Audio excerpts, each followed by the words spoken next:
guys. I had a question from an individual on the internet, and he was asking specific questions towards one of our grappling drills, right? And it was, you know, he was asking, why would you do this? Because I would just do this. And if you did this to me, I'd bite here, I'd punch here. And then I noticed that the same account got on some of my Kempo techniques and Kempo concept drills that we do, and he was then reversing it.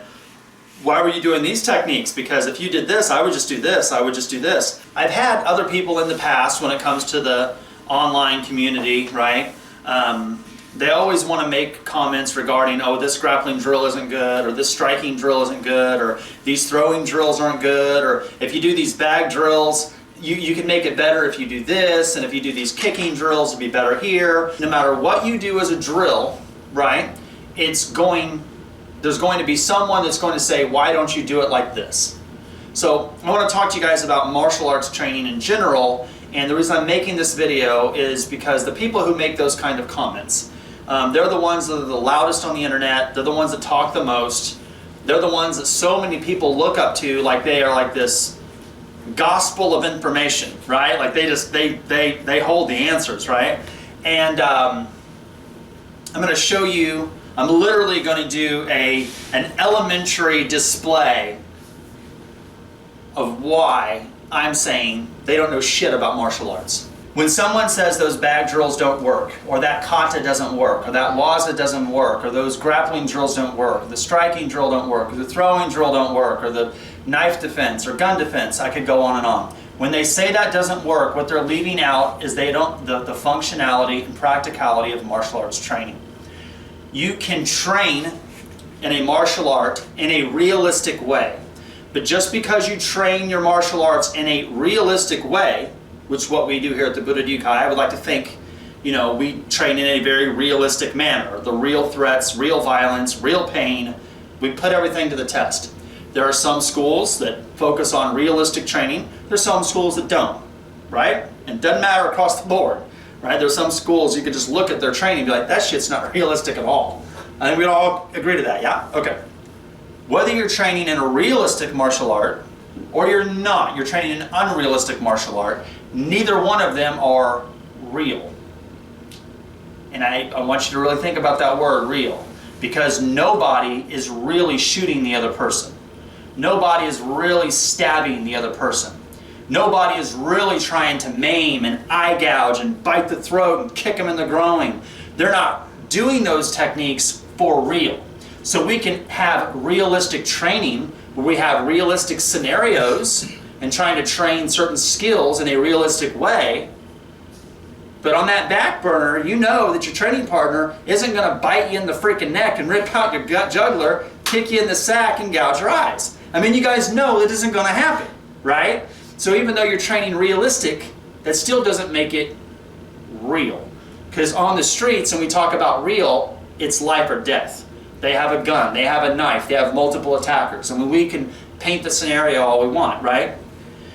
So the only way to make sure that the students have the correct skill set to be able to do it for real is to train in a realistic way in different scenarios to give them the skill set to be able to put it together then. Ideally, you train kata and you derive bunkai from kata, or specific waza, and you can do waza applications and all that kind of stuff. But no matter whether it's kata, waza, drills, skills, various techniques, various applications, or whatever we're doing, all these different things, I want you guys to think of them as each one's like a tool. So I'm going to ask you guys some really basic fucking questions, and you can throw me a basic answer. All right, McLean, what's that for? That's a hammer. What is that for? Hammering in a nail. Hitting something. Hitting something. Like you even went more deeper than what I even needed. The only thing I can use this for is to hit something. That's what this tool is for. Yeah? Mm-hmm. What is this? It's fire. Very good. What is this for? It's for filing down wood. Yeah. Or metal. Yeah, shaving shit down. Shaving shit down. So we got this one beats things, and this one shaves shit down. What's this one? It's a wrench. What's the wrench for? For opening, closing, torquing. Torquing.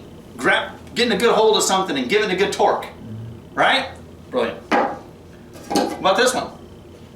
Decent for wire cutters and Yeah, pliers. pliers. Yeah.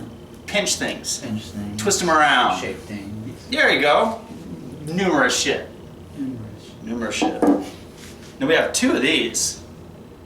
This one's flat, right? Which would be for turning things that needed a flat head. And this one would be for turning or torquing things that needed a Phillips. We can all agree that all of these tools, and I could bring 40 other tools in here and make the same damn thing. We can all agree that each one of these tools cannot be replicated by the other, right? If I needed to beat nails or beat something or hammer something, would I be able to replicate that particular skill with this? No. If I wanted to hammer something, I would need a hammer. If I would want to pinch and twist and shape things, right, I would need this, because this hammer would not do that, right? So we can all agree that each one of these tools is very specific, and they're used for a specific reason. If at any time I'm in a situation where I'm hammering something, and then I feel like, well, wait a minute, I think I need to twist or torque something, and then I get involved in that situation, I think, man, maybe I should shave something down, and then after I shave it down, I think, maybe if I just grab it and twist it out of there, I've got it. I would simply go to another tool in my toolbox to then complete what it is I'm working on. Your martial art training is very similar. You guys do bag drills because you guys can hit the fucking bags harder than you're going to hit each other in sparring. It gives you the opportunity to hit something. Horsepower. Hit it hard, right? And your body needs to learn how to have that kind of torque and impact into something so you don't hurt yourself when you have to do it out on the street, right? Just the same. Bags don't hit back, so you got to spar. But when you spar, you're not going to hit the damn person as hard as you hit the bags. You shouldn't be. You shouldn't be. Have respect for your training partner, yeah? But then when we do grappling, or we do throws, or we're doing knife defense, or we're doing gun defense, you guys catch where I'm going. Each one of them, yes, teaches us a specific skill. And by training these particular skills, it gives you an opportunity to have more tools in your toolbox. And when a different situation happens, then you could use a different tool or technique, however you want to use the analogy, to overcome the situation that you're in and to finish the project. Do you catch me? Right. So hopefully I do not need to elaborate on that particular lesson anymore.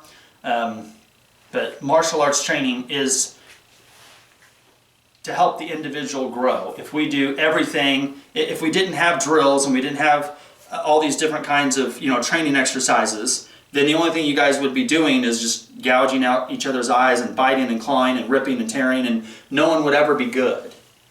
You know what I mean? We have each one of these various different exercises for a reason. So, a lot of times people say this. I'm going to throw a little thing at the end of this one real quick. A lot of people say, well, don't do stand-up fighting, is not as good as grappling. And don't do grappling sparring, or, it's not as good as throws. And you do throwing technique, and it's not as good as, your karate, taekwondo, or your karate tournaments where they go by points. Point fighting is terrible. Don't ever do that. There's a benefit to all of them. You should do them all. Anytime you say that doing that type of training exercise is bad, you're limiting yourself to a situation to where you could actually capitalize on a particular skill. When it comes to the training aspect, everyone should diversify and do as many different training exercises and drills and try to hone their skills the best they can. I'm huge on that. I'm not a big advocate for people who go outside of the tradition. You know what I mean? And I'm not going to get into that video. I've made that on various other videos, but simply put, I've done that before, and through experience I know it's wrong. You want to master something, master something. And when you're training in whatever it is you're training, hone your skills, get as many tools as you can so that you can prevail.